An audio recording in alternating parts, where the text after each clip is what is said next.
तो गाइस मैं हूं अंकित और आप देख रहे हैं रेसलिंग फैंस नेटवर्क। सबसे पहले गाइस हम लोग अपनी बातों को शुरू करते हैं अमेरिकन नाइटमेयर कोडी रोड से। तो भाई कोडी रोड्स को लेके ये एक थोड़ी सी सीरियस अपडेट है, तो इसके ऊपर आपके ओपिनियंस काफ़ी ज़्यादा मैटर करते हैं। तो पहले मैं अपनी पूरी बातें आपके सामने रखूंगा, जो अपडेट है वो मैं आपको बताऊंगा। उसके बाद आप लोग अपने ओपिनियंस कॉमेंट करके बताना कि आप क्या सोचते हो क्या नहीं सोचते हो। अब अपडेट सीरियस इसलिए है बिकॉज कोडी को चैंपियन बने अब अच्छा टाइम हो गया, लाइक रेसलमेनिया बीते टाइम हो गया एंड हम लोग बैकलेस की तरफ आगे बढ़ रहे हैं। Cody Rhodes multiple times TV पे अपीयर हो चुके हैं, मल्टीपल प्रोमोज दे चुके हैं, कॉन्ट्रैक्ट साइनिंग हो गई। Triple H even multiple times television पे आके कोडी को ओवर कर चुके हैं। अभी हमने ड्राफ्ट में भी देखा ट्रिपल एच को कोडी के साथ में हमने रेसलमेनिया के बाद वाले पहले मंडे नाइट रॉ के एपिसोड में भी देखा कि ट्रिपल एच आए थे कोडी को ओवर करने। उसके बाद रेसलमेनिया में भी हमने देखा कि ट्रिपल एच प्रेजेंट थे कोडी के साथ में उनको ओवर करने के लिए।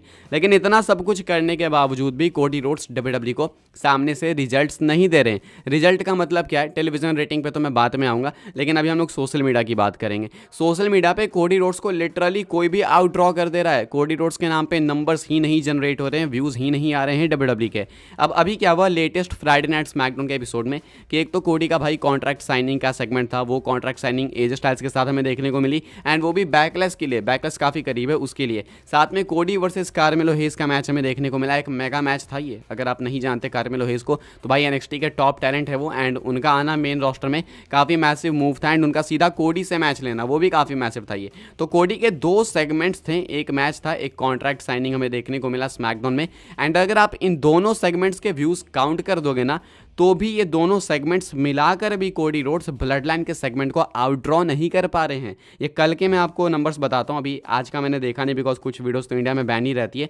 ट्विटर पे मैंने देखा ये, तो कोडी का जो है कार्मेलो हेज के साथ मैच वो लगभग 4.5 लाख व्यूज़ पे, मान लो इसको 5 लाख रख लो। एंड उसके बाद जो कॉन्ट्रैक्ट साइनिंग है कोडी का भाई एजे स्टाइल्स के साथ वाला वो वाला सेगमेंट, इसमें लगभग 2.5 लाख व्यूज़ है, तो इसको 3 लाख भी रख लो। तो भाई 5 लाख इधर कोडी वर्सेस कार्मेलो हेज एंड 3 लाख इधर, ये 8 लाख मान के चलो। ये कल की मैं आपको बता रहा हूँ, ठीक है।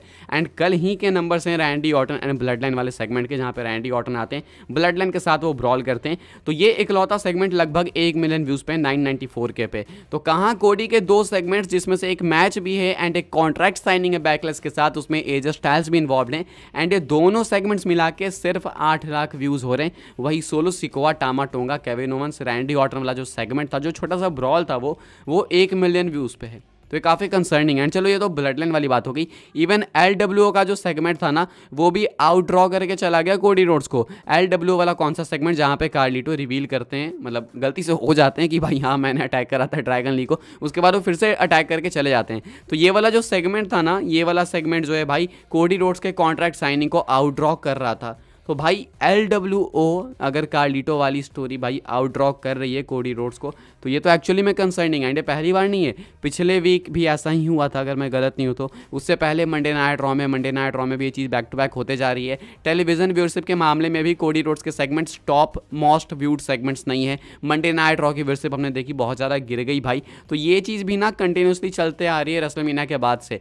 ट्रिपल एच खुद आते हैं टेलीविजन पे, कोशिश करते हैं कोडी को ओवर करने की कि ये है आपका न्यू फेस, ये है कंपनी का न्यू फेस, ये कंपनी लीड करेगा। इसके बावजूद नंबर्स कितने हैं भाई, तो 2-3 सेगमेंट मिला के 8 लाख व्यूज़ हैं। वही ब्लड लाइन का एक सेगमेंट 1 मिलियन से ऊपर है। तो ये कंसर्निंग कोडी रोड्स के लिए नहीं बल्कि पूरी कंपनी के लिए, बिकॉज हमने देखा ये कि टीके होना चीज़ों को बहुत ज़्यादा सीरियसली ले रही है एंड एक्शंस वो तुरंत ले रहे हैं। तो अगर कोडी के साथ कुछ चेंज नहीं करा गया तो देन ये चीज़ कंसर्निंग हो जाएगी एंड शायद लंबे टाइम तक कोडी रोड्स चैंपियन नहीं रहेंगे। तो क्या सोचते हो आप इसके बारे में भाई कमेंट करके बताना। बिकॉज जस्ट इमेजिन यार, किसी ने सोचा था कि अनडिस्प्यूटेड चैंपियनशिप किसी के पास रहेगी एंड उसको कार्लिटो आउट ड्रॉ कर देंगे। क्या रोमन रेंस अगर अनडिस्प्यूटेड चैंपियन रहते तो कार्लिटो रोमन से ज़्यादा व्यूज़ लेकर आते हैं? क्या आपको लगता है ऐसा? कमेंट करके बताना अपने ऑनेस्ट ओपिनियन जरूर से। ये भूल जाओ कि आप किसके फ़ैन हो, ना रोमन के फ़ैन ना कोडी के फ़ैन, वो सब भूल जाओ। लेकिन लॉजिकली बताओ बिजनेस पीओवी से क्या लगता है आपको। यह बहुत लंबी अपडेट होगी बिकॉज इसको कवर करना थोड़ा जरूरी था एंड सीरियस भी था। तो क्या सोचते हो आप लोग इसके बारे में, लिख के बताना कॉमेंट्स के अंदर जरूर से। खैर आगे बढ़ते हैं गाइस, हम लोग बात करते हैं अगले वीक स्मैकडाउन के बारे में। अगले वीक यानी जो अगला स्मैकडाउन है उसके बारे में, जो कि बैकलेस का गो होम्स होगा। ये होने वाला भाई फ्रांस से एंड ये भी बिल्कुल लाइव होगा फ्रांस में। अब ये इंडिया में कब देखने को मिलेगा हमें, इसको लेके थोड़ी कन्फ्यूजन है, जो कि धीरे धीरे स्मैकडाउन करीब आएगा तो मैं आपको क्लियर कर ही दूंगा। लेकिन अभी मैं आपको दोनों चीज़ें बता देता हूँ। अगर ये हमें लाइव देखने को मिलेगा तो कब देखने को मिलेगा, एंड अगर ये टेप्ड है तो उसका क्या सीन है। तो देखो भाई, यूएसए के अंदर ये जो फ्रांस से होगा स्मैकडाउन वो टेप्ड आएगा, मतलब वो पहले टेप कर लेंगे बाद में टेलीकास्ट करेंगे यूएस के अंदर।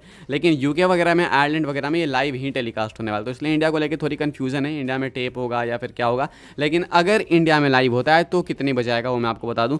अगर इंडिया में भाई ये शो लाइव आता है तो आपको रात में 10:30 को देखने को मिलेगा, यानी ये 10:30 रात में, आई मीन फ्राइडे नाइट को रात 10:30 बजे आपको देखने को मिलेगा ये, फ्रांस से अगर लाइव दिखाया जाता है तो। लेकिन जितना मुझे पता है कि यूएस में जो करते हैं वही इंडिया में भी करते हैं, तो अगर यूएस में टेप करके दिखा रहे हैं तो इंडिया में भी टेप करके ही दिखाएंगे। दैट मीन्स कि अगर टेप करके दिखाएंगे तो वही नॉर्मल सुबह 5:30 की टाइमिंग होगी। लेकिन अगर भाई टेप नहीं करते हैं, इंडिया में भी लाइव दिखाते हैं यूके आयरलैंड की तरह, फ्रांस की तरह, तो देन फ्रांस के टाइमिंग के हिसाब से हमें फ्राइडे नाइट 10:30 बजे रात को देखने को मिलेगा इंडिया में स्मैकडाउन। आई मीन यही होना चाहिए भाई, मैं तो ये पसंद करूँगा बिकॉज ये कुछ एक्साइटिंग टाइमिंग है तो मज़ा आएगा। लेकिन आप कौन सा टाइम ज़्यादा प्रेफर करोगे कमेंट करके बताना, वही 5:30 वाला टेप देखना चाहोगे या फिर लाइव देखना चाहोगे।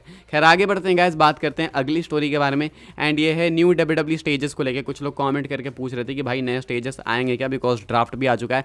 एंड हमने लास्ट ईयर सुना भाई कि ड्राफ्ट के बाद जो है WWE स्टेज वगैरह चेंज करेगी, तो क्या सही में ऐसा है? अनफॉर्चुनेटली गाइस मेरे पास अपडेट नेगेटिव है काफ़ी, एंड स्टेज वगैरह चेंज नहीं होने वाला, जो कि मैंने आपको पहले भी बताया कि WWE एक छोटे स्टेज के साथ काम करना चाहती है आगे। वो तो चलो भाई इन्होंने बहुत ज़्यादा छोटा नहीं करा, थोड़ा सा ही छोटा करा, लेकिन स्टिल स्टेज जो है भाई ऐसा ही रहेगा बताया जा रहा है, स्टेज ये लोग नहीं चेंज करेंगे। एंड यही भाई सबसे बड़ा डिफेक्ट है TKO लीडरशिप के अंदर, कि जो मेन अट्रैक्शन है WWE शोज़ का, स्टेज, लाइटिंग, इसी के साथ छेड़खानी हो रही है। रसलमीनिया को रसलमीनिया वाली वाइब अगर कोई चीज़ देती है तो भाई वो है स्टेज एंड वो है लाइटिंग। TKO ने उसके अंदर ही बजट कट कर दिया। एंड अभी ये सेम चीज़ हो रही है भाई वीकली शोज़ में, रॉ, स्मैकडाउन वगैरह में। तो जो इतना ज़्यादा रसलमीनिया में बजट कट कर दे रहे हैं, तो आपको लगता है कि वो वीक बाई वीक होने वाले शोज़ के लिए इतना ज़्यादा खर्चा करेंगे, तो वो नहीं होने वाला। अनफॉर्चुनेटली शायद आप लोग स्टेज को लेके कभी क्वेश्चन करो ही मत, मतलब बेकार ही क्वेश्चन करना, बिकॉज TKO का माइंडसेट क्लियर है कि इन चीज़ों पे पैसा नहीं खर्च करना है। एंड ये वीकली चीज़ जो कि भाई हर हफ्ते अलग अलग जगह पे जाएगी, ट्रैवल करना होता है, तब तो बिल्कुल नहीं खर्च करेंगे उतना ही है। एंड ये बेकार चीज़ है, अनफॉर्चुनेटली क्या कर सकते हैं। तो अब जब तक इनका माइंडसेट बिल्कुल रूट से चेंज नहीं होता है, तब तक हमें भाई कोई खास बदलाव नहीं देखने को मिलेगा। खैर हम लोग बात कर लेते हैं गैस अपनी नेक्स्ट एंड फाइनल स्टोरी के बारे में। बाय द वे सिर्फ हम लोग 10 सब्सक्राइबर्स दूर हैं गैस 74.2 के सब्सक्राइबर्स के, तो प्लीज़ सब्सक्राइब कर दे अभी कभी, यहाँ पे आपको WWE की अपडेट सबसे पहले मिलती है। ये अपडेट है बाय द वे गैस जे उसो को लेके थोड़े से प्लान्स अनसर्टेन है कि जे उसो की इन्वॉल्वमेंट कैसे होगी ब्लड लाइन स्टोरी के अंदर, बिकॉज जे उसो को मंडे नाइट रॉ में ही रिटेन कर लिया गया ड्राफ्ट में, एंड बाकी ब्लड लाइन स्मैकडाउन के अंदर ही रह गई, यानी कि जो जैसे था वैसे ही रह गया। तो अब क्या, भाई ड्राफ्ट को सीरियस तो लेना पड़ेगा, बिकॉज न्यू एरा है। न्यू एरा के अंदर भी अगर आप ब्रांड स्प्लिट को सीरियस नहीं ले रहे हो तो फिर काय का new era.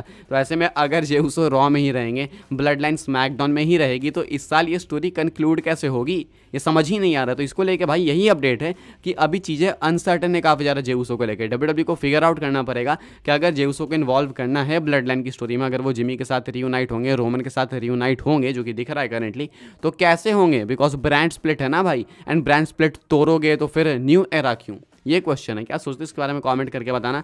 By the way guys बस इस वीडियो के लिए यही कुछ अपडेट्स थी। आई होप्स आपको इन्फॉर्मेशन मिली हो। मिलो तो वीडियो को लाइक करें, शेयर करें, सब्सक्राइब करें, चैनल को फॉलो कर सकते हैं आप लोग मुझे इंस्टाग्राम एंड ट्विटर पर, लिंक आपको मिल जाएगा डिस्क्रिप्शन में। ज्वाइन कर सकते हैं व्हाट्सएप चैनल को, उसके भी लिंक है डिस्क्रिप्शन में। मिलते हैं अपनी नेक्स्ट ऑफर काफ़ी इंटरेस्टिंग वीडियो में।